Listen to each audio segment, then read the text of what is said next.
Hello, everyone. Welcome back to the Texans Probe. Today, we're here with Drew. Today we're just going to discuss, the two preseason games that have happened so far. Plenty to talk about. I mean, I think overall some really good stuff from the rookie class, which we'll talk about. I think there's been some good stuff from the offensive line play, which obviously is a big talking point right now. Obviously, kind of in flux. We don't really know what's going to happen there. I think we have an idea now, but a position to talk about, which we'll get into, obviously.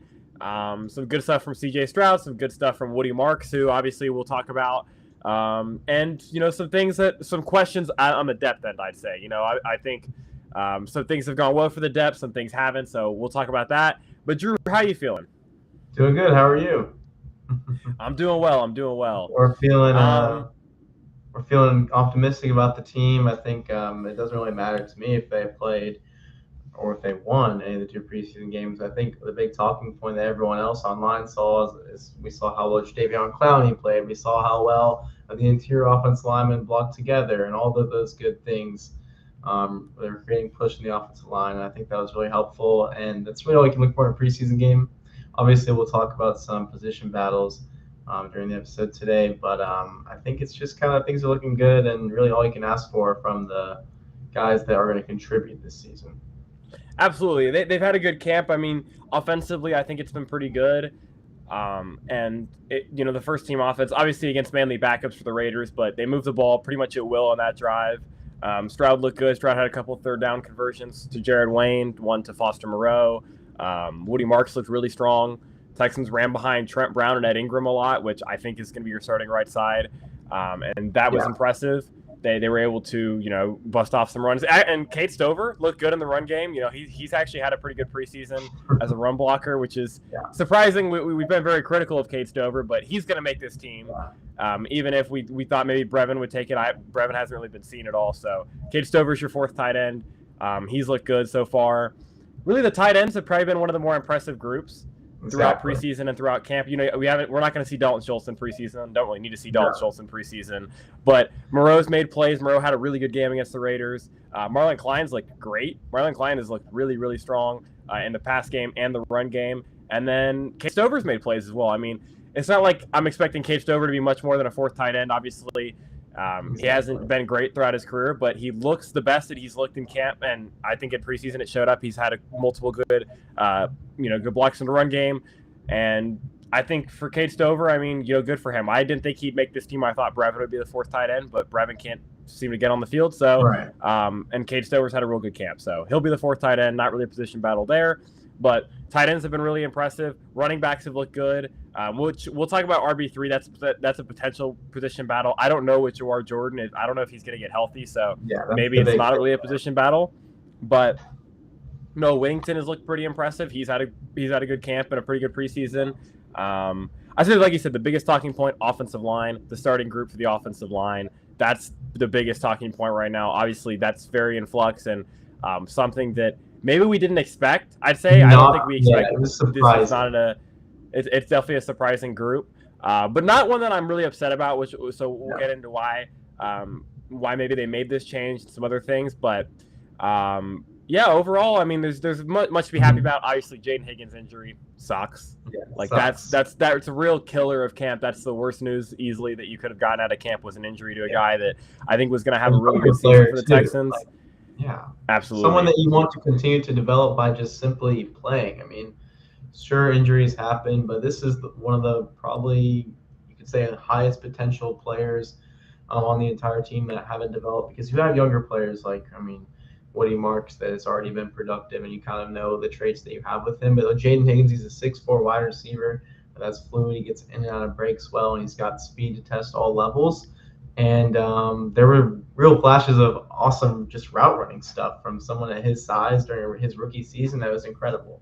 And so it got you really excited for year two. And now he has also to just genuinely rehab a knee injury in his second to third year in the NFL. And that just really sucks. Yeah.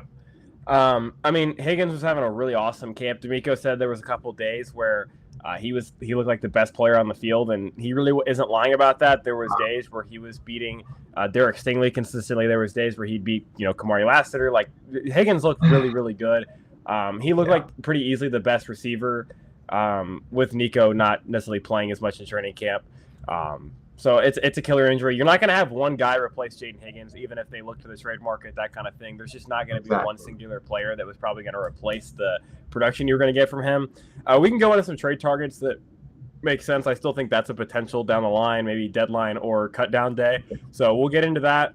Some thoughts I have. Some guys that are also like trade candidates from the Texans roster that we could talk about as well, because there's a couple guys where they could trim fat, go get some late round picks. They only have, I want to say, 6 picks this upcoming draft, so maybe could add a couple, maybe a 6th, a 7th, that kind of thing, to their repertoire to be able to have more, ability to move around the draft board, which we know Nick Caserio really likes to do. So, with that being said, we can go ahead and get into Week 1 against the Chargers. Obviously, kind of in the past now, but still plenty to discuss from that game. You saw a starting offensive line unit, obviously multiple guys that will start on the offensive line, I guess we could say. Arion Territory, Ed Ingram, and Keelan Rutledge. Those guys are 100% starting. I feel very confident saying that. Keelan Rutledge, whether it's center or guard, still up in the air, but those guys are going to start. I thought they looked good, Drew. What did you think? Yeah, I think they look really good too. And I think what stands out the most to me is I just think the activity, the athleticism that they bring to the table, their ability to just consistently keep driving their legs, and they're replacing their hands to kind of always put themselves in a good spot. And when they're going to run a bunch of duo and they're going to run a bunch of runs down the middle of the field, I think that's really important because you want to just kind of create those slight creases. And I think it's evident, and yes, it's preseason, and players they go up against is a little bit different. I think Rutledge clearly adds a different element. I think his size, his heavy hands, and just the speed that he plays at is pretty tremendous. I think that he is a player. He is really, really good. He's not just your regular fill-in spot starting guard. I think he's an offensive guard that adds a tremendous value in the run game. I keep saying tremendous because it is really impressive, and it's really exciting because we haven't really seen a Texans offensive line kind of look like that, have specific players that do that. We got to see some athleticism from Ed Ingram last season, but now Rutledge is a little bit of power and speed, and it's just really exciting. And so that's something to look forward to. Yeah, I mean, he's looked great. I think we talked about it the other day, and I kind of stand by what I said. I think he's the best guard on the team, and that's not even a slight to Ed Ingram, who I do like Ed Ingram. I think Ed Ingram is a solid player. I think Keelan Rutledge is closer to the best lineman on the team than he would be to maybe the third. Like, I mean, I'm very high on what I've seen from Keelan Rutledge. He looks very good. He's going to be a very good player in the run game, and the pass pros look pretty smooth so far. So I do think he's better at guard than center. He might still be the best center on the team. That's very possible, right. But I think he is better at guard than center, which is maybe a reason where, okay, we're going to maximize our rookie. We're going to play him where he's best. And I think Evan Brown will return value. Obviously, I don't want to go too far into, I want to save some of the offensive line talk, but could be potentially, okay, we want a veteran center. We want a guy that's been around, can help CJ Stroud, ID some stuff, just overall help the smoothness of the offense, where they haven't really had a veteran center. Their starting centers have been Jake Andrews, who had never played a single NFL snap at center before last season. Yeah. Juice Scruggs in 2024, where he had only played guard in his NFL career as well. And then Jarrett Patterson, who's kind of played everywhere and is just kind of, we know what Jarrett Patterson is at this point. So they really haven't had a guy that I'd say has been around, played in multiple schemes, that kind of situation, until Evan Brown. So not necessarily saying Evan Brown's going to be the star player. I don't think anyone's expecting that, but I think he's a serviceable starter that started in multiple different schemes and can hold down the center position until hopefully if Keelan Rutledge has a future at guard, then okay, maybe next draft or free agency you can find your center of the future and have Evan Brown kind of stick around for maybe 2 to 3 years as a guy who, worst case, is a backup and a very good backup who can play either guard spot or center. So D'Amico Ryans has given Evan Brown a ton of praise, and he played really well in the Charger game. Actually, he looked really good in that game at guard and center. I want to say he was, if you want to pull up the PFF grades, I want to say he was the highest graded pass blocker for the Texans that week. So good stuff from Evan Brown so far. I agree with what you're saying. And for those that are listening, you have to think to yourself, like, how many elite or like name-worthy offensive centers do you know about? Mm-hmm. Probably not too many. So what you're saying makes absolute sense, because if Keelan Rutledge is going to be at his best, that means he's going to be just an absolute mauler in the run game at the guard position. On the center position, Sometimes you just have to do different things. Sometimes you're just simply left uncovered and you're rotating to your other guards. Keelan Rutledge is always going to have that forward momentum to start with. As you're a center, there's someone lined up right over you, and you have to think a little bit. But Keelan Rutledge is going to know exactly who to attack, and he's smart enough to be adaptable, and he's sturdy enough in his frame to still be a good pass blocker. But the run game value is just there, and he's going to be a potential name-worthy offensive guard. As where at center, that was never supposed to be a long-term thing. And at center, you don't need to. First of all, you probably don't even need to have a long-term solution at center. If the Texans want to keep rotating in veteran centers for 10 years, that very well may happen, and that's okay.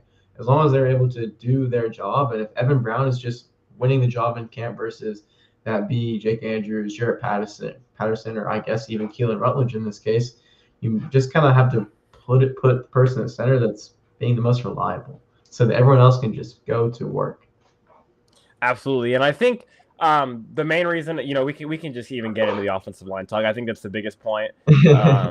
But really with the offensive line, I think you've kind of seen, and, even throughout the joint practice too, obviously I'm not going to speak to the groups of what they've had throughout all the teams, but the group of Keelan Rutledge at left guard and Evan Brown at center was very prevalent during that joint practice. There was a lot of that during joint practice. Keelan Rutledge didn't snap the ball at all.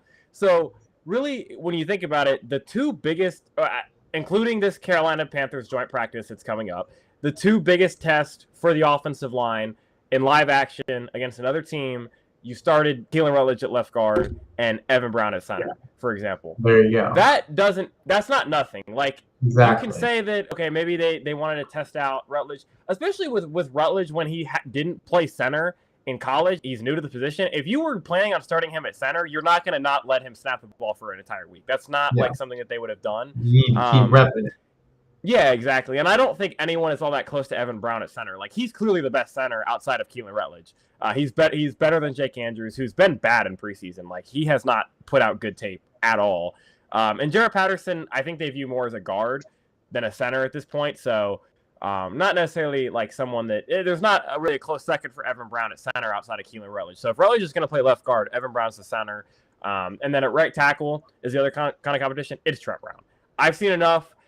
He looks better in camp. He looks better in preseason. I think he's just better.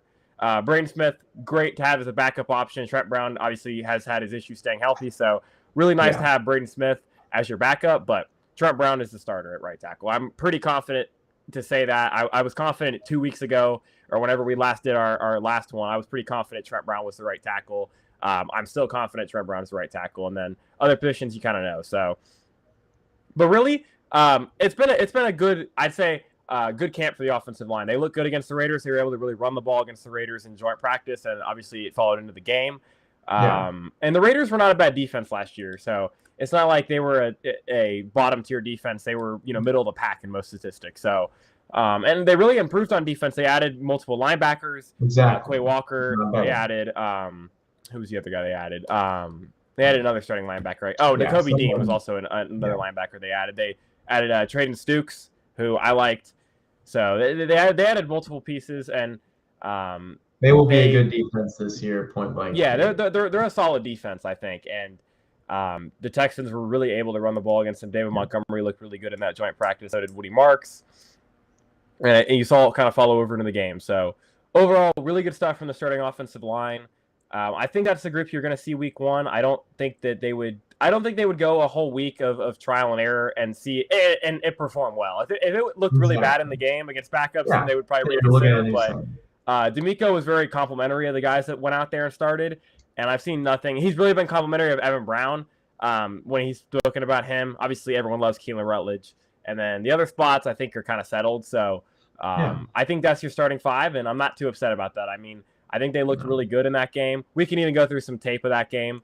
Go through kind of this Stroud drive, I guess you could say, and see what we think. So we can actually go ahead and do that right now. Let me pull that up. Stroud drive, because we can go through a some lot of clips where you see the offensive line just working together, creating initial push, and I think it's important because that's something that didn't necessarily happen. And also, of course, Trent Brown did play well last year. He just genuinely was not healthy, so it should be no surprise to many people. As long as Trent Brown is healthy, that he would be a starter. We know the value that he adds in the run game, and it's not a bad thing. It's not a bad thing to have Braden Smith. I don't care how much guaranteed money he's been given, or Trent Brown genuinely did not play the entire season last year. So you have no reason, and he hadn't played that much years prior too. Yeah.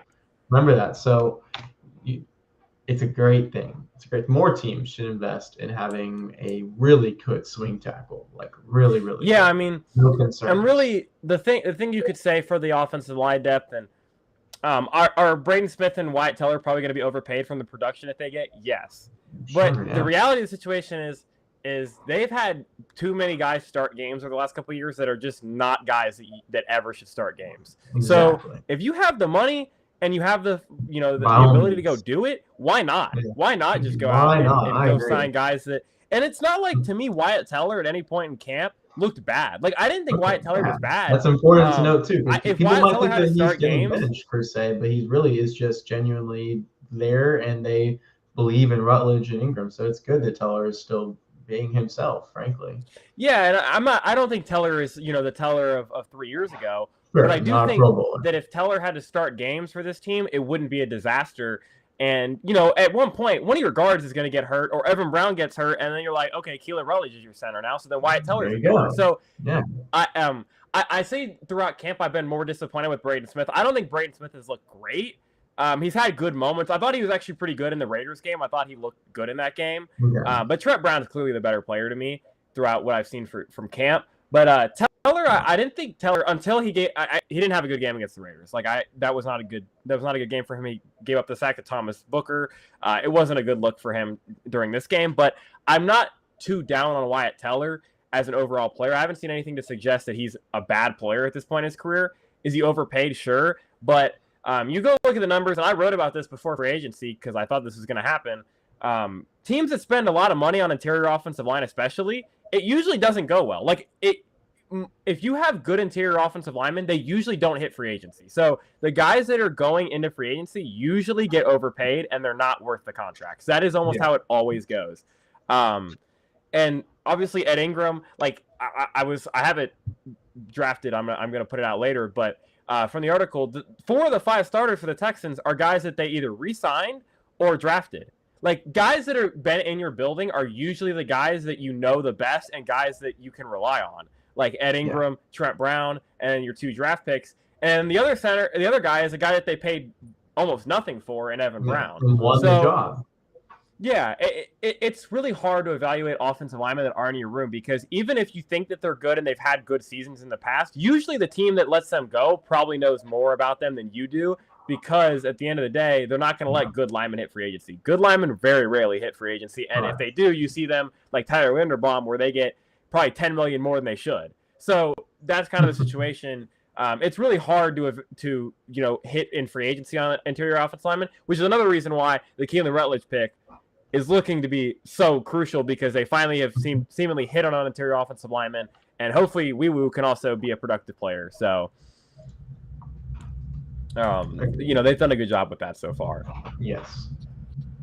And yeah, our guy Steve thought Evan Brown looked really good upon review of all 22. I did too. I mean, we'll go through it again, but I thought Evan Brown looked pretty good as well. Brandon said Jake Andrews now has 2 legs and looks worse.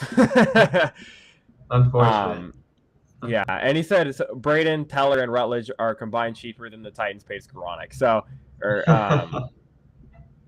yeah, I mean, look, I don't think the offensive line situation is. I think it's a good situation to have. I don't think either of them have looked terrible. It's not like they've lost a job because they've looked brutal. I think it's more that the other guys have looked better.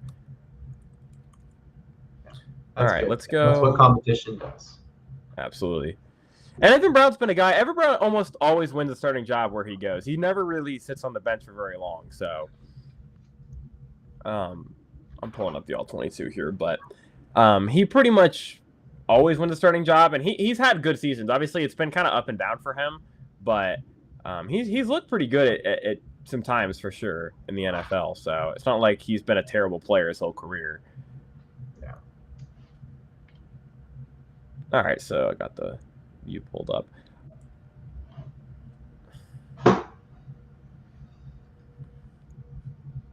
Perfect. All right, let me know does that look good? Yeah, it looks good. Okay.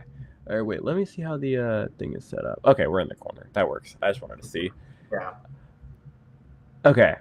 So, by the way, I don't know why the camera was so shaky for this I know, the right? All-22 today, but They were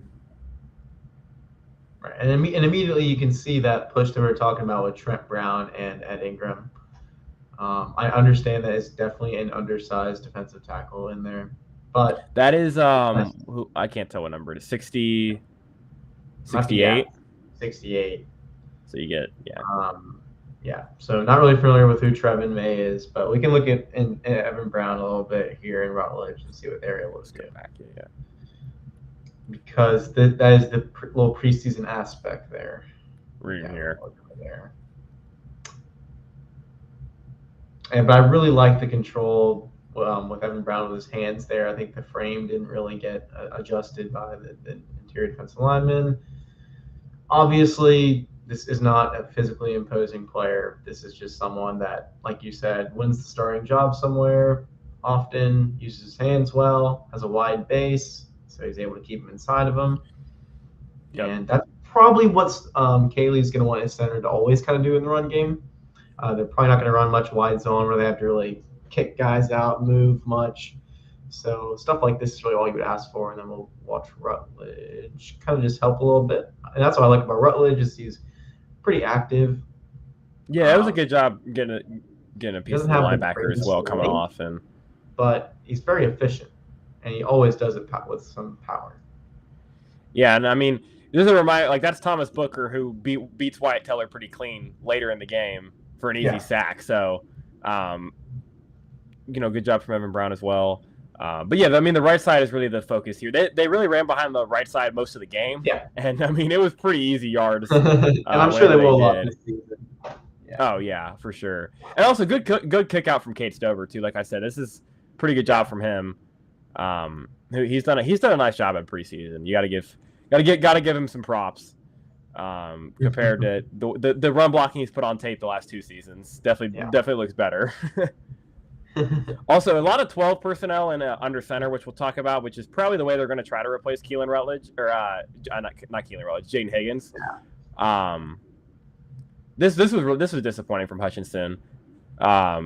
He's got to do a better job getting the block here, especially Hutchinson's a guy that they trust to block in this kind of situation a decent amount, so he's got to at least get a piece of the guy.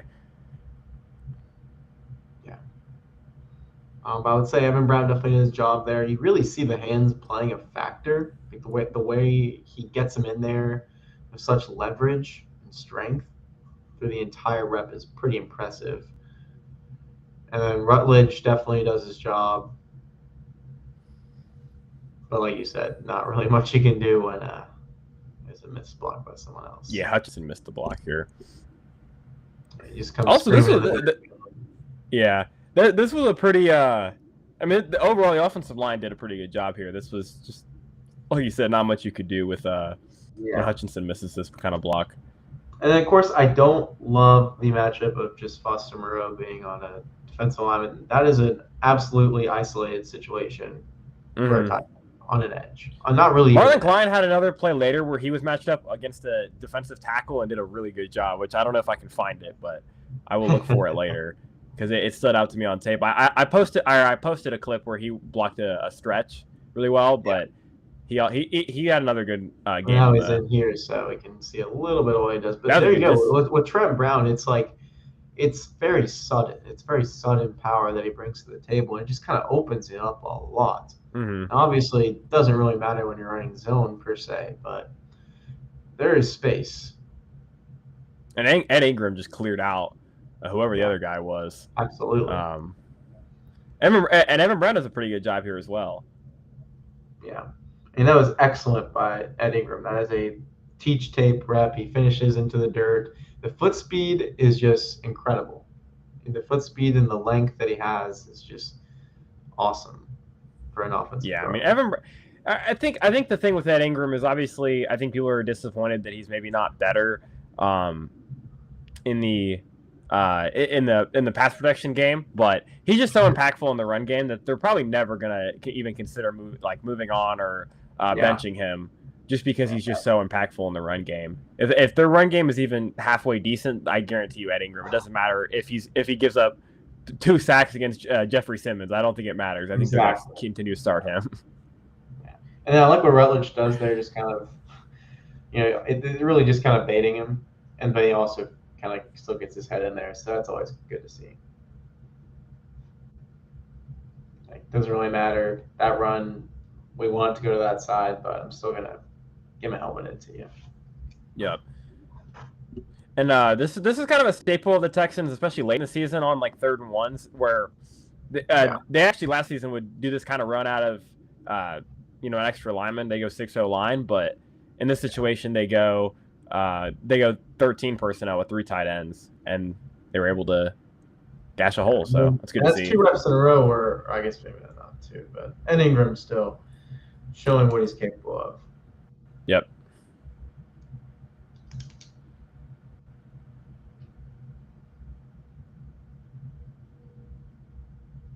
And here, Traydon Stukes just made a great play. Yeah, it's a good play.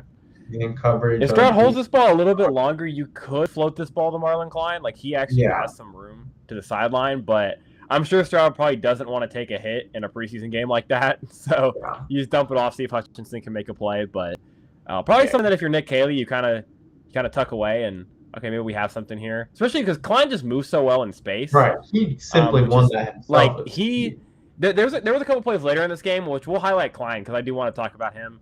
As, someone that we liked when the draft pick happened. I know a lot of people didn't.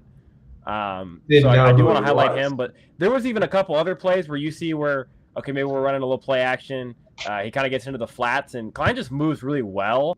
And it's not like maybe linebackers didn't see it coming, but he just moved better than most of these linebackers. Like, he just can outrun them, and he's 6'6" or whatever he is. Like, it's just rare to find a guy that's that big and that fast. It's just they don't come very often. So no, and that's exactly why they took him in the round that they did. I think that no matter what you really saw on tape, the fact that on tape you saw speed, you saw catch radius, you saw blocking effort. With his measurables, you got to take him early. Absolutely. And then this one, I thought this was a pretty good throw from Stroud, but kind of one you want Hutchinson to bring in. Hutchinson had a disappointing game for. Obviously, you were kind of hoping to see him, make some plays, especially in the absence of Higgins. And I still think Hutchinson's a pretty decent, or I say really good depth, probably like a 3rd-ish receiver. I don't think he's obviously a receiver 2 in the league, but I'm not going to overreact to one preseason game. But this is definitely one you want him coming down with. Yeah, I think that's what would force them to make a trade more than anything. If they could find a perimeter wide receiver that can make catches like this, because you do have Jalen Noel as someone that you probably would want to get the second most targets to because of his explosiveness. They may have already wanted to do that with him over Higgins anyways. But if Tank Dell's not going to play and Hutchinson's not going to make back shoulder catches, then you kind of have to look towards a Butte or someone else that comes available even later in the season.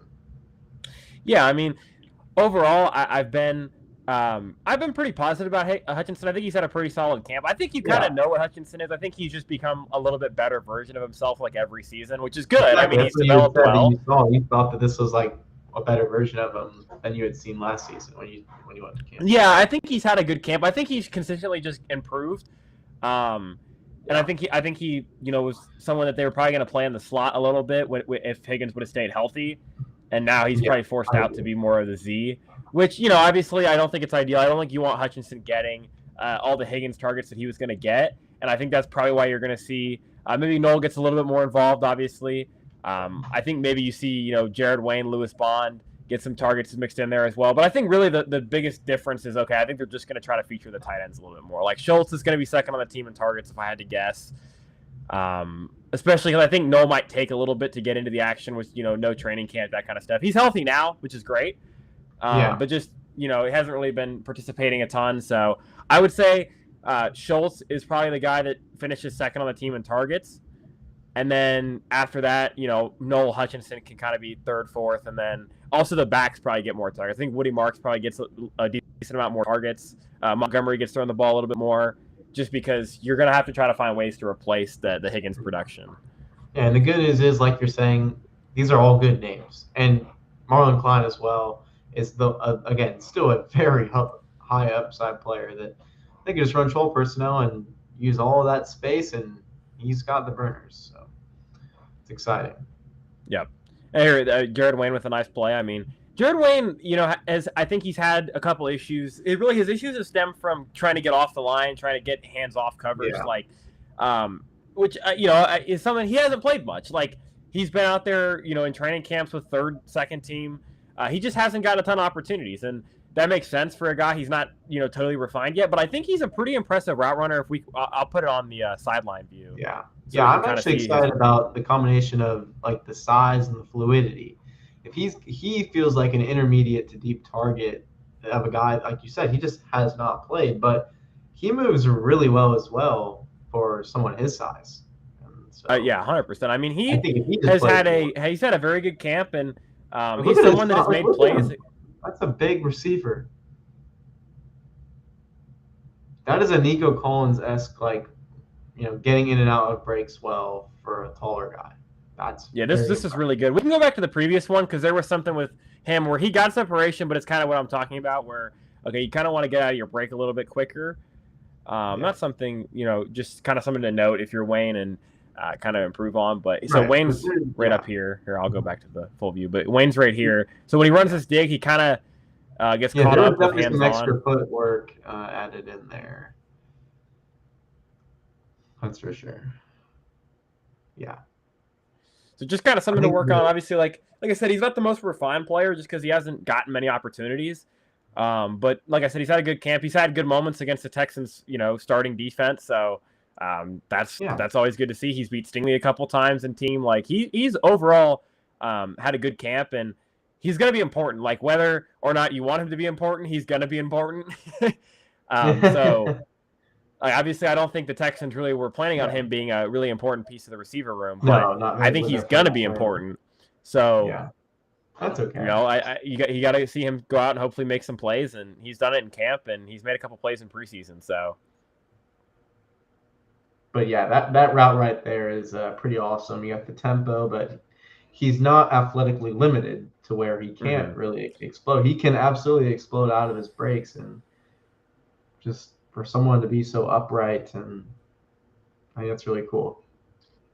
Great mechanics from Stroud too. We always kind of touch on that, but he looked very smooth in this game, which I think he's done most of camp as well. So good to see from Stroud. I think I'm not too concerned about Stroud. I was more concerned about him coming into camp, and then camp has kind of settled that a little bit. I think he's had a really strong camp, so I'm excited to see what he has in store this year. Yeah.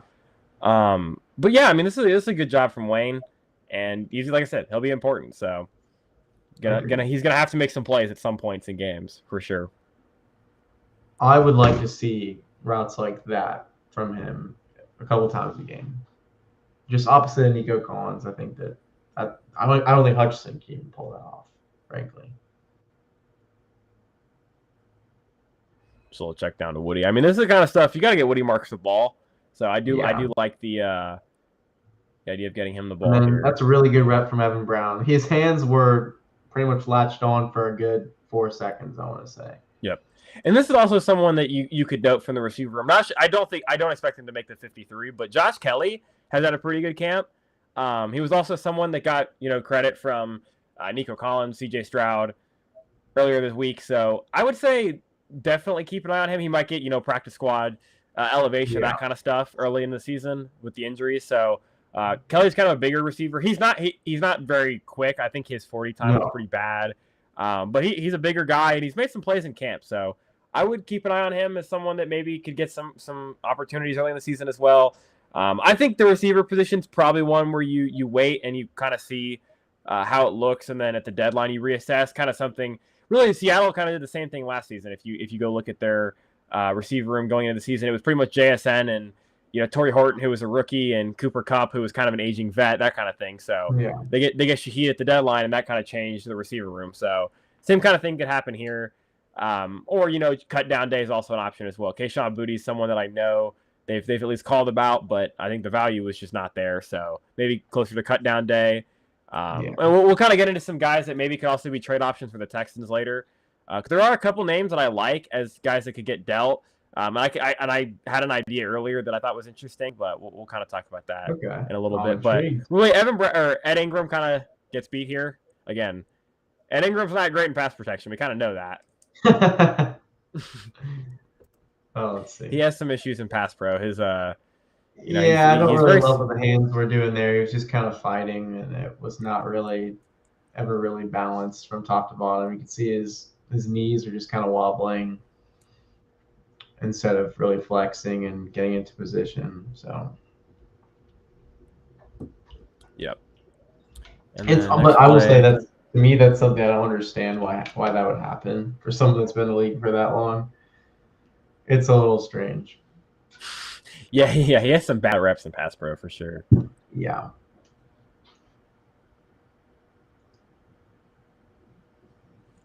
And this was kind of just throwaway. Yeah. Definitely. This was a nice job by Hutchinson, though, because he actually does give you an option here if you wanted to extend the play and try to get it. Yeah. That's a pretty nice shot from him. Again, like I said, kind of similar to earlier. I don't think Stroud wants to take a hit in this type of preseason game, you're probably not looking to make that kind of throw. But he does do a nice job getting vertical and making it an option in a real game. Also, you get a little glimpse at him insert blocking here. You're kind of playing off of that, so that's pretty fun. Yeah, that was a really cool design. But yeah, this is covered pretty well. Not really much to note on this one, I don't think. 35, I want to say it's Hezekiah Moses is his name. He did a really good job on this play. This is a really good job from him. Yeah. He kind of bites down, but then he realized what was going on there. So good job from him for sure. He had a good joint practice as well. So he might be a solid player. Just watch it from this angle. Man, Trent Brown is so huge. Watching him get off the line like that is ridiculous. Yeah. This was a nice play. This is probably the best play from Stroud of the day. Also, Woody Marks and pass pro was awesome here. Yes, and that will hopefully help a little bit with getting him in on third down.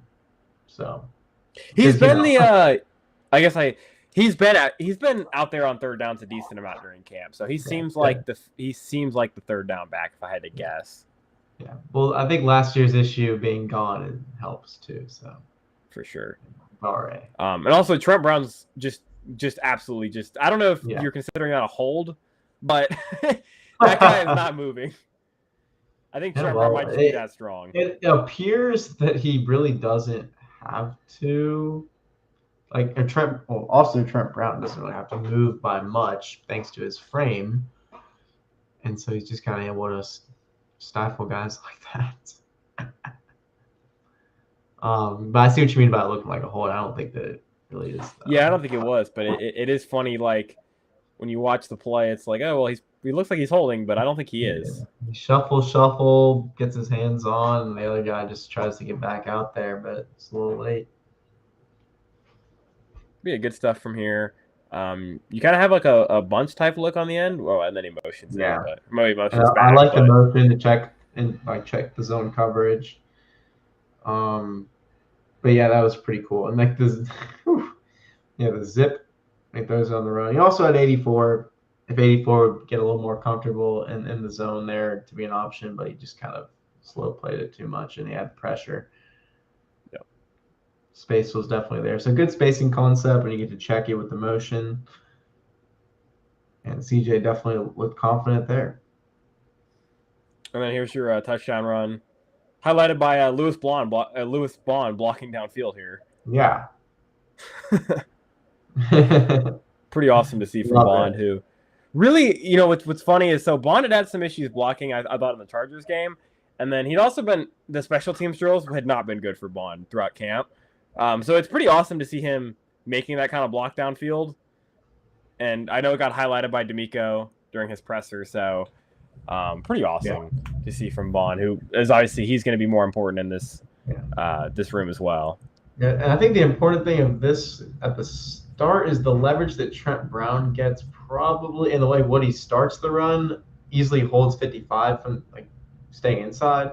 Because Brown does have his shoulder free, and Woody is setting up an inside run. But the fact he gets out of it so well, and I'm sure Montgomery can kind of do the same thing too with his agility. But the way he's able to set that run up is really the reason why he scored. Because obviously it's hard to tackle him in the open field like that. But the way he sets up the run is outstanding. Because some running backs, they might open their hips up and bend towards the outside, but no, that looks straight all the way. But really, they were just always going to have that hole in the B gap. Woody Marks looks very different from how he did. Does, especially towards the end of last year. He was definitely injured last year or something. Yeah.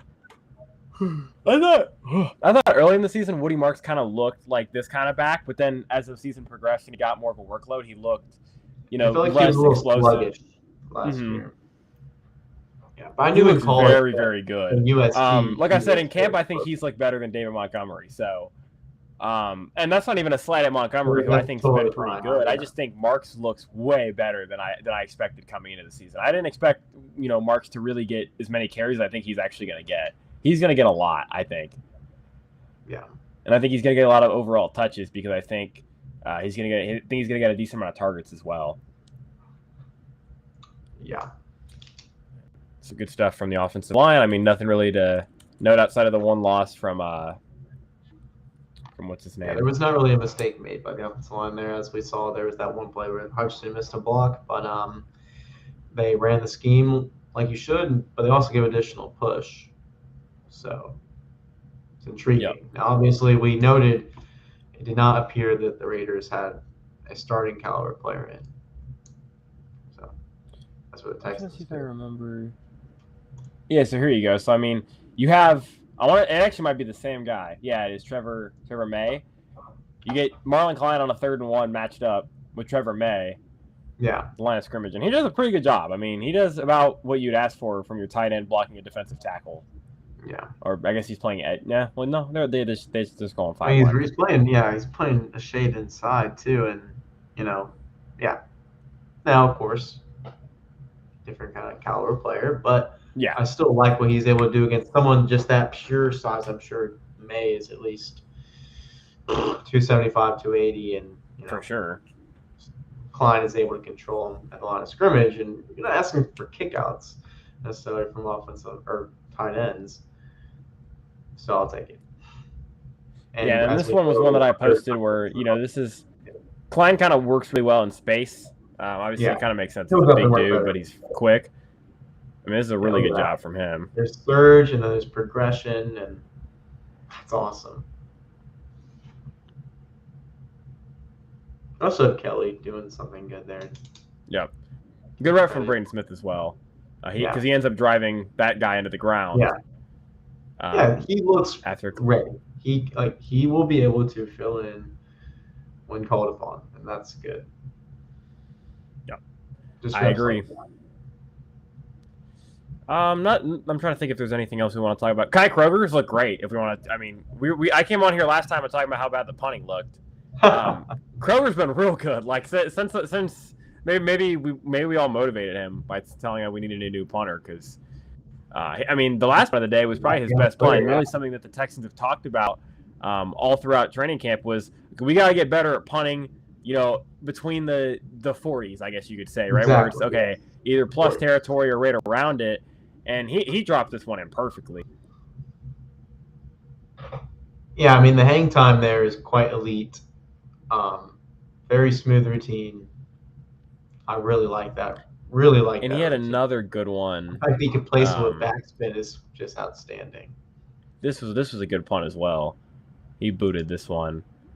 So he's punting from the 39.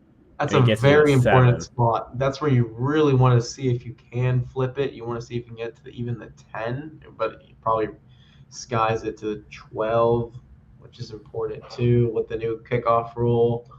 You can always get to the 35-yard line, and that is just a great punt. Let's see where it kind of lands first. So it kind of landed at the 14, 13. Yeah, and bounced down. So that's good. That's good stuff from him. He had another one where he punted from the 49, got it to the 9. Really, if you get inside the 10 in that situation, pretty good. Yeah. No huge complaint there. Obviously, I think the best punt I've seen from him was this last one, but he's been real good. He looked good in the Chargers game as well. Yeah. Yeah, I mean, awesome to see because like we've talked about, punting for this team is going to be more important than people might think because they're gonna try to dominate time of possession. So yeah, punting is going to be important for them. Yeah. If you can have opponents starting behind the 20-yard line that often, that'd be pretty cool. Absolutely. Make it very hard. All right. So I mean, like you said, overall, good stuff from the offensive line. I thought there was good stuff from Woody Marks, obviously. I thought CJ looked pretty good. Jared Wayne made another play. So overall, good stuff from the offense. I think really, I mean, I'm overall excited about the offense. Obviously, Jayden Higgins is a blow. Like not gonna act like it's not. Like that really hurts.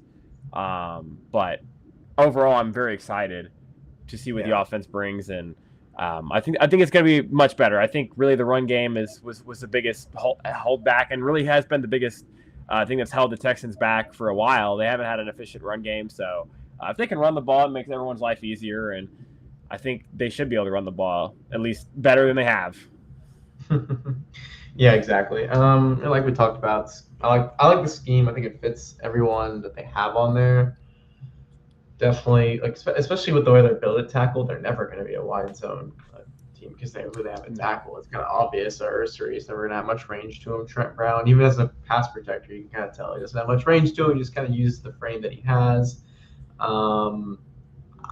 I think Ed Ingram will be fine in pass protection. I think that kind of just comes with the flow of a season, honestly, if you will, just the more communication between all the offensive linemen in general. Definitely some weird reps out there that can cause concern, but dude, you're getting paid that much money to be an elite run blocker. I'm sure you can give a little bit more technical refinement in there as a pass blocker. And Evan Brown clearly is someone that, again, doesn't have much range to him. He definitely has a wide frame. He's definitely filled out pretty well, and he uses his hands efficiently.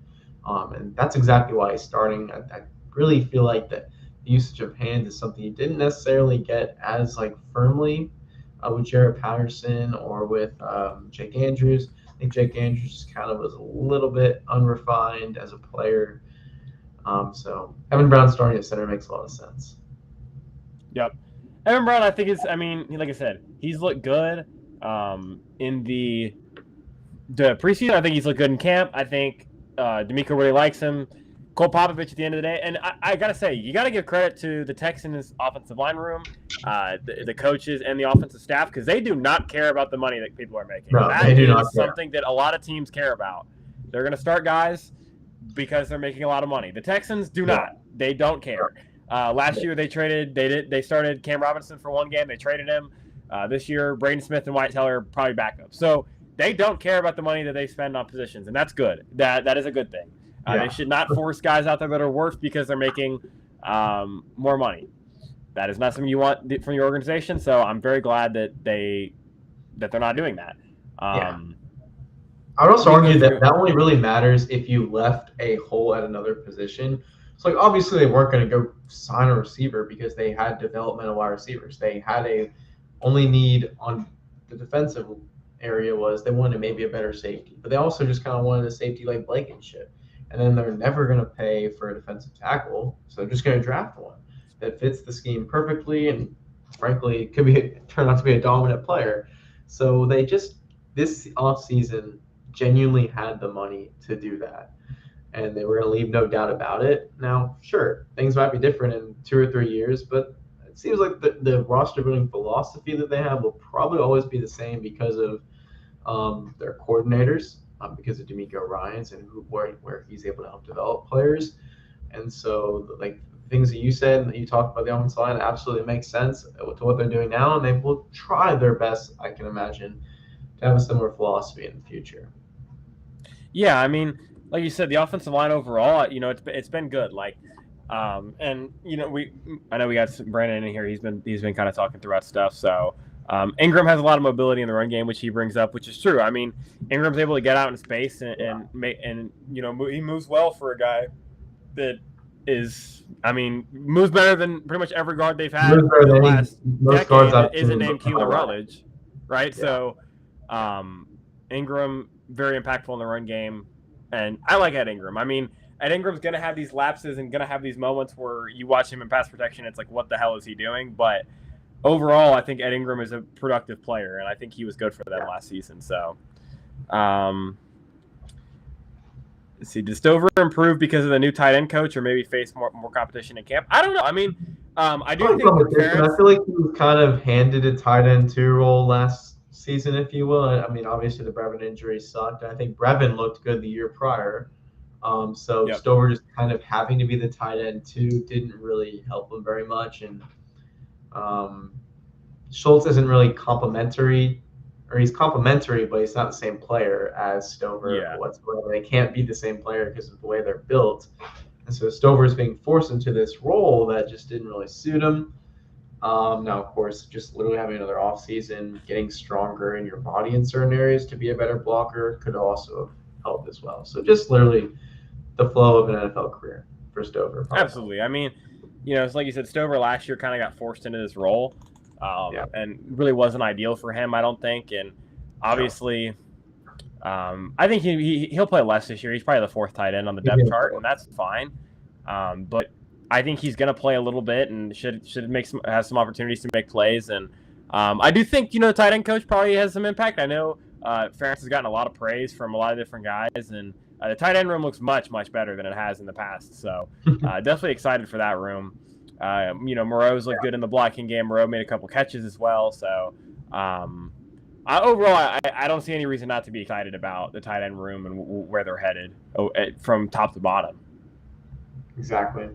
Highlighted by Marlon Klein having abilities that we have not seen before, Rutledge having abilities that we haven't really seen before, and the defense just looking more well-rounded, and also McDonald kind of having abilities that we haven't seen him before makes this team very, very dangerous.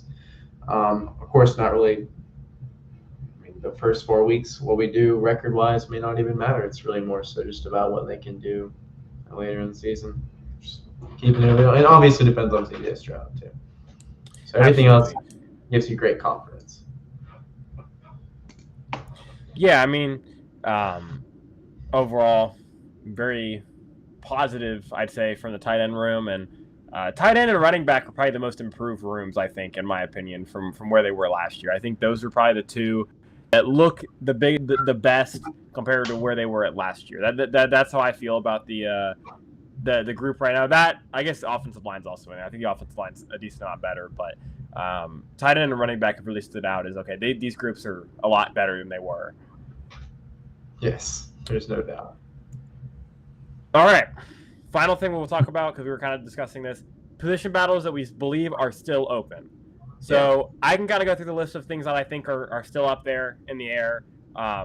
Running back 3, I think, is kind of in the air, although I think it's Noah Whittington if he's healthy. I don't know if he's healthy right now. I don't know. I know he kind of went out of the game, but should be okay, I would assume, for week 1. We'll see about that.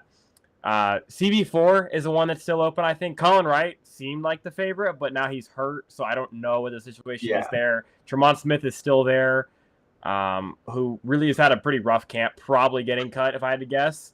And then there's also Jamarcus Ingram, who's dealt with injuries. They signed Bryce Hall, who I don't think is going to make it.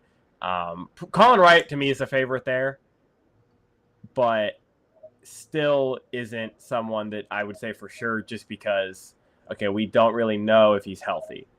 That's kind of the situation for a lot of these guys, actually. I was going to say that they really more so wild card because just keeping it real, like if they're injured and they were fighting for a role, they just kind of would go on the practice squad, and then maybe they can get that role back at some point in time. I guess Jawar Jordan, is he injured now too? Or yeah, he's been hurt for probably 2 weeks now. So I don't think Jawar's going to make the team, if I had to guess. Yeah, well, I would say if they're both injured, then they're both injured. That sounds really bad, actually. Yeah, I think Whittington is going to be okay. He left the game early, but I would think Whittington, and they probably have seen enough from Whittington to, like, we're going to keep him. I think the problem with Jawar is that it's been like a recurring problem. He hasn't been able to stay healthy throughout his career. Yeah. And then they didn't trust him last year in the playoffs after he was hurt to even come back because he just couldn't stay on the field. So I would think Whittington's probably the favorite to be RB3, if I had to guess right now. I think there's competition at the back end of the secondary. I think you're going to see, could they? I think actually now Elijah Huzzie was kind of on the cusp of making it. I think he's in now because of the DB injuries. I think he's almost guaranteed to make it now, with Colin Wright being hurt, Jamarcus Ingram being hurt, that kind of stuff. I think Elijah Huzzie's going to make it. Really, the biggest competition I'd say is linebacker depth. The linebacker depth is still wide open because outside of Wade Woodaz, nobody's made plays, really. Right. Like Jake Hummel was good in the Chargers game. He was terrible in the Raiders game. Aiden Fisher's looked good in defending the run. I don't know if that means anything. I think maybe he sticks around. Kind of his skill set, and they know that too. Yeah. And I think it still kind of translates to special teams well enough. So it's really just more of a, personnel, I guess, Frank Ross thing, whatever. They know who Aiden Fisher is going to be. But Jake Kumel also being a proven special teams player. Mm-hmm. I think the linebacker, so I guess what I'm trying to say really is the linebacker room decision could really just be a Frank Ross decision. Yeah, it definitely could be. And LB4, is still wide open. If Jake Hansen gets healthy, I think it's Jake Hansen. Jake Hansen is probably linebacker 4 if he can get healthy. But I don't know if he's healthy. Yeah. He might be a short-term IR candidate, and then he comes back. Marte Mapu, have seen nothing from him in camp or preseason that's been all that impressive. Unfortunately, I do like him, but I know D'Amico seems to like him, and I think Frank Ross likes him, so that could be something. Obviously, like we've talked about. Jamal Hill, I just haven't I want Jamal Hill to be good. I haven't seen anything to say that he's good. He has athletic tools. That's about it. He just hasn't put anything good on tape in preseason or games at any real point. So I think Jamal Hill is probably looking. I don't think he makes the team if I had to guess. But Aiden Fisher's been decent, so maybe he gets the spot. I'd like to. If it's pretty close, I think you pick your draft pick probably. But Jake Hummel probably makes it as well. I think Jake Hummel's in there. And then there's 2 spots left depending on what happens with Jake Hansen. So if Jake Hansen makes it, I'd say probably Jake Hansen. And then the 6th guy, maybe Mapu. Maybe him. Probably Mapu or Fisher, if I had to guess in that last spot. If Hansen doesn't make it, then probably Mapu and Fisher at the bottom. That'd be my guess right now. Yeah. Sounds like Fisher would, from what you're saying, would probably be the 5th guy. 6th. Yeah, he's been solid. And he seems like a pretty good special teamer. So, I think they like him a decent amount. So he might stick around. And then there's some other spots as well. I think DN4 is a spot that there's competition as well. Obviously, your top 3. But really haven't seen anything from. I think actually in preseason the best one has been Solomon Byrd. Okay. Byrd was good against the Raiders. He made a couple plays against the Chargers. It was pretty iffy. He was kind of up and down. He's really started the game strong. He had 2 tackles for losses. He had a face mask on one of them, but he made 2 good plays to start the game and then really didn't do anything else. But then the Raiders game, he had 4 pressures. He had a really good tackle for loss. So Byrd would be my pick. They seem to like Dylan Horton though.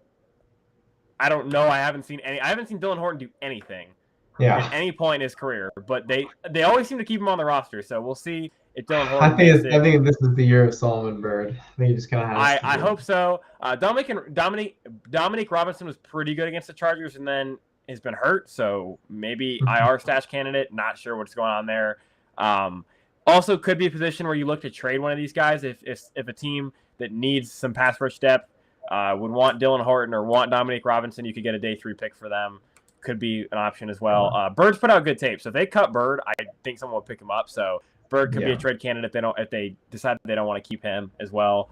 I mean, I think that's also a position defensive line where they could keep 10 defensive linemen. I think Naquan Jones and Mario Edwards could both make the roster.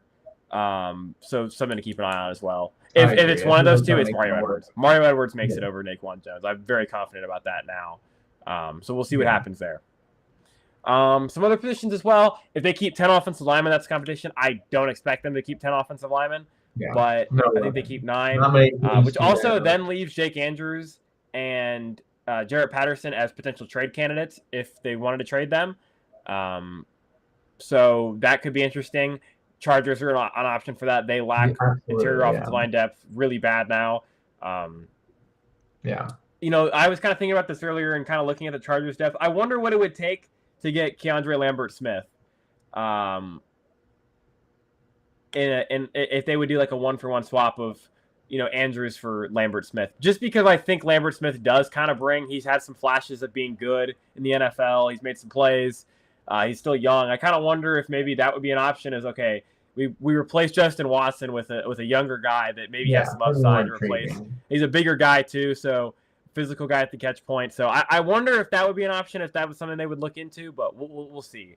That was just kind of a thought I had. Not saying that's going to happen. No, I like that. I would like to see them just kind of doing a player swap would tell you a lot of things. Obviously, the Texans do have extra players, extra 53-man players, if you will, like we kind of just talked about there. Now, of course, they might have to do a swap for cornerback 4 if Colin Wright is not healthy. So that's another idea out there. Or cut a player if a corner they think is fringe starting caliber gets released or is on the trade block. They can also do that too. But I think at running back 3, I agree with what you said there. It probably would be Whittington. Just kind of depends on the injury. I think really For sure. Wait on the injury here, but there's not much time left for these things, so we will definitely stay updated on that. It's very interesting. So, and Brandon here says British Brooks likelier to come back. I think British Brooks is safe. I don't think he has to. No, he's definitely on the roster for sure. Yeah, I know he's been hurt and he hasn't practiced for a little bit. I don't think British Brooks has to do anything. I think British Brooks is totally fine. I don't worry about his spot at all. If he starts, they're not going to cut British Brooks. If they put him on IR, sure. They save a roster spot for 4 or 5 weeks or whatever. Bruce Brooks is not getting cut. Like he's not. He will be here. I promise. He's good. So I have no doubt that Bruce Brooks will be here in some capacity. Yeah. And then some other things. Genty went down with a knee injury. I did just see that. So that's not good. Hopefully Genty's okay. Mike Washington fans though, y'all are gonna be excited. I will say that. Bird wins at a 4-time. Yeah, I mean, Bird's a much better pass rusher than Dylan Horton, but that's not really why they keep DN 4. They keep him as a guy that, okay, maybe can defend some of the run, special teams. So you're right about that. I prefer Bird still. I prefer Robinson as well over Horton, but they may just keep Horton around. That is possible, which we've talked about.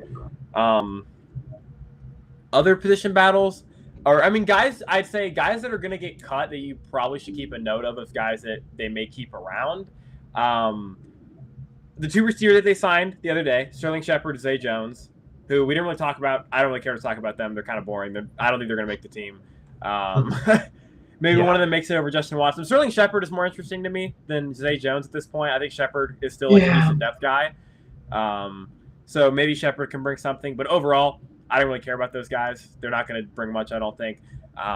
Josh Kelly is someone to watch, like I named earlier. I think he sticks around on practice squad and could get some action. Brevin Jordan, if he's healthy, I would love to keep Brevin Jordan on practice squad. I'd love to keep him as a 5th tight end. That'd be awesome. I don't know how realistic that is, but we'll see what happens there. Running back, really none of the running backs right now, because if Jawar gets cut, maybe he signs somewhere else. Maybe he doesn't. If he comes back, maybe he's a practice squad candidate as well. I'm trying to think of who else could be practice squad options. Jarrett Kingston's had a pretty good preseason, so maybe he's a guy who sticks around the practice squad. James Neal is making a decent amount of guaranteed money as an undrafted free agent. I think he sticks around. Yeah. I think they are going to try to keep maybe one of Jarrett Patterson. Maybe Jarrett Patterson sticks around on practice squad. Maybe he doesn't. I think Jake Andrews is probably going to sign somewhere else if I had to guess. I think he could get an opportunity as a backup center somewhere. So that's probably what I would say there. Yeah.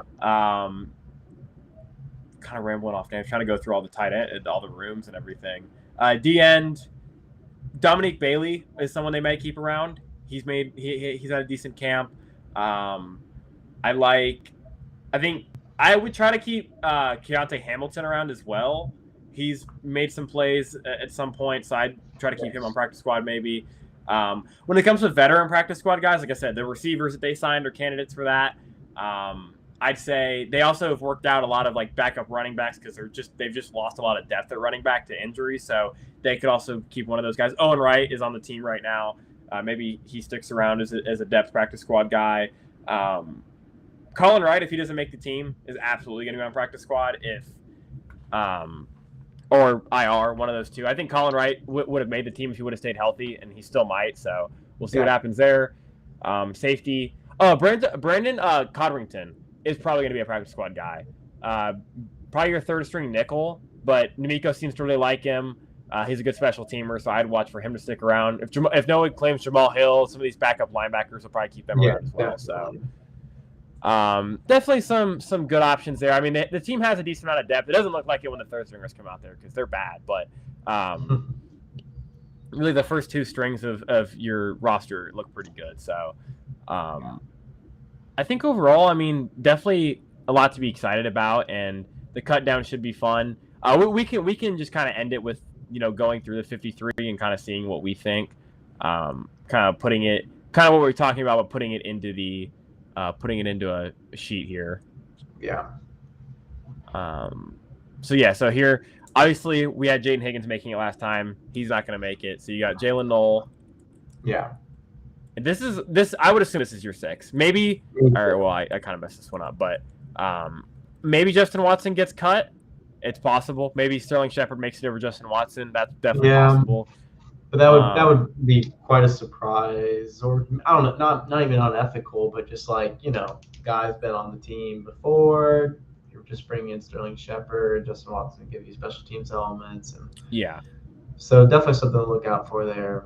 But I agree about Shepard over. I think the offense is pretty set. I think this is the offense that they're going to keep. Whittington, I think Whittington makes it over Jawar, if I had to guess. Not really any competition at other spots unless they add a 10th lineman. This is your 9. I feel pretty confident saying that.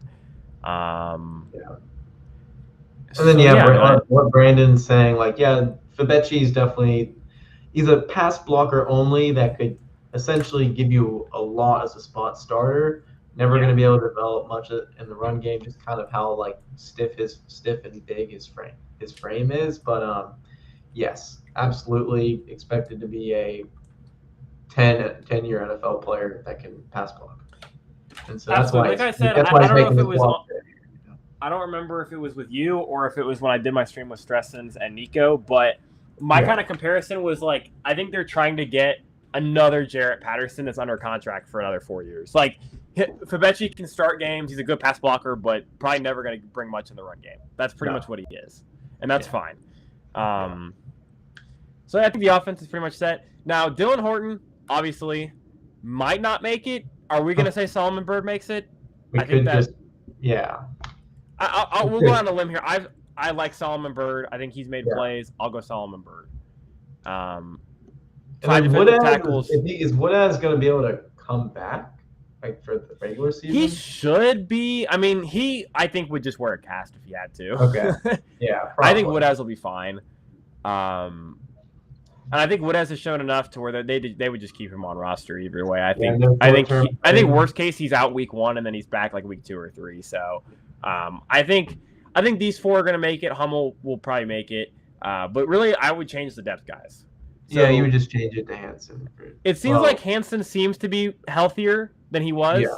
Okay. So I'll say Hansen does end up making it. We'll put Hansen here. Hansen will be LB4 if he's healthy. Yeah, he'll play over Hummel. Okay, then you put Aiden Fisher in there, And then Fisher, So Fisher makes it. That's my 6 right now. And then Fisher. It's tough. I wouldn't be surprised if someone made it over Fisher. That wouldn't surprise me at all. But for right now, I'll lean Fisher because I think he's had a pretty good training camp and pretty good preseason. I think he's looked like the best out of the bottom tier linebackers. But Mapu also has a good shot. Mapu has been a guy that has played a decent amount throughout the preseason games, and he's been in the league for a little bit. Good special teamer, so Mapu might also stick around. Yeah. Even though I'm not the biggest Marte Mapu fan of what I've seen so far, so. And injury-wise, obviously Bruce Brooks is currently injured. He could be a stash. Whittington, I don't know how his injury is. Tank Dell, don't think Tank Dell starts the season on the roster if I had to guess. I just haven't seen enough from him. He's even said he's working into game speed, so I just don't see him. I don't see why you would put him on the roster to begin. EJ Speed, obviously we know that. MJ Stewart, I don't know what he's up to.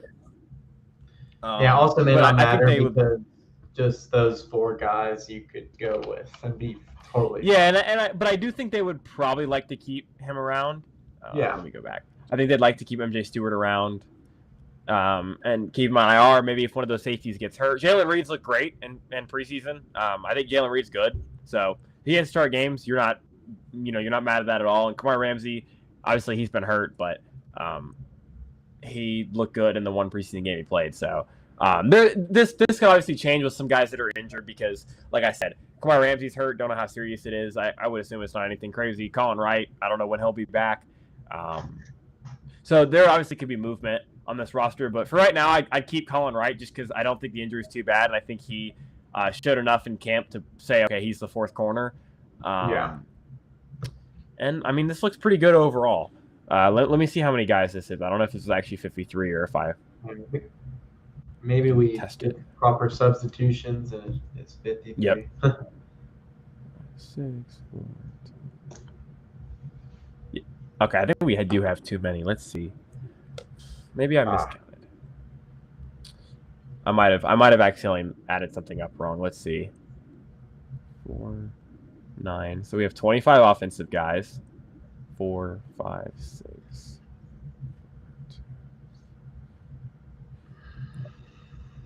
Oh wait, yeah. So wait, I just messed it up again.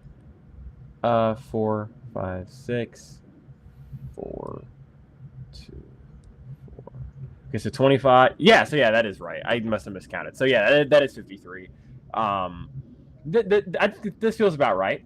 I mean, like I said, DE4. I can go ahead and mark for whenever we come back, like kind of positions that I feel the least confident about as of right now. The battles that I think are still alive, I'll mark them in orange. So RB, you got RB3, DE4, DE4. CB4 is definitely up there as well. I will mark these 2. Because I don't know what they're going to do in the last 2 spots, just because I don't know if Jake Hanson's healthy. If Jake Hanson is healthy, he's on the team. I'm very confident about that. Yes.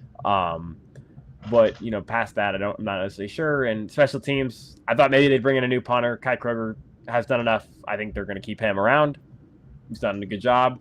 And I guess we can mark Justin Watson as well. He could get beat out by one of the guys. Yeah. That is possible. Something could happen, like you said. Or if I mean, I think Watson probably sticks around, but I wouldn't say 100%. Yeah. Most everyone else in this roster, I'd say pretty much 100% that they make it, barring injury. Yeah. Fair enough. All right. Well, I think that was a pretty good. Pretty good talk we had. I mean, overall, like I said, good tape. Pretty much most of the roster is pretty much settled now. I feel like this is probably the most confident I've been in, a roster construction in a while of what they're going to do. Yeah. Injuries could obviously change that, but it looks pretty good so far.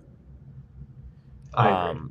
I think it's a very deep team. I'm excited to see what happens. Yeah, and we're talking about backups more than other teams might be talking about backups. They don't have necessarily many options to really go with in terms of the 53, but the Texans definitely have some options there. Unfortunately, they have some injuries that kind of caused some options to even be consulted here. For sure. But the identity of the team is not changing. And to have depth for sure. And, I will say I do wonder if, to an extent, they kind of are okay with the injuries because they get to keep more guys around. And see how they play, begin the season. So it's not the end of the world. Obviously, the Higgins one, that one sucks. But overall, part of me does wonder if that helps them with like Jared Wayne's development. Helps them with is Tank Dell ready to play? What kind of role can he play? How often are we going to utilize Noel? I think that it does open the door for things because you also are probably going to try to give a lot of targets to Higgins in the first place, but now you are genuinely spreading it out a little bit more to a bunch of players that have different traits, so that'll be interesting. And, I mean, like you said, Jalen Noel should be a guy that gets a lot of targets. Like, he's a very productive player when he gets the chance. He led the team in EPA per target last year. So, Jalen Noel should get touches. Yes, I hope so. And I think he will now. So, excited about that. Yeah. All right, well, I think that pretty much wraps it up. We'll probably be back on here around 53 cut down time. I know me and Stressens and Nico were talking about doing one. If Drew's obviously, if he's free, he'll be on here as well. So we'll have plenty to talk about coming up. Should be exciting. We got the joint practice on Wednesday and then the game on Friday. So another important week. Obviously, starters and stuff won't play in the third game, but should be able to see or hear about them in the joint practice against the Panthers. And then Friday, we'll get to see the preseason game where kind of these battles kind of start to get settled. Usually you can tell by snap count. That's kind of always how you go about it. Like guys that are playing in the third and fourth quarter of the third preseason game probably not making it. So we'll see how that goes. But we appreciate everyone for tuning in, and we will see you on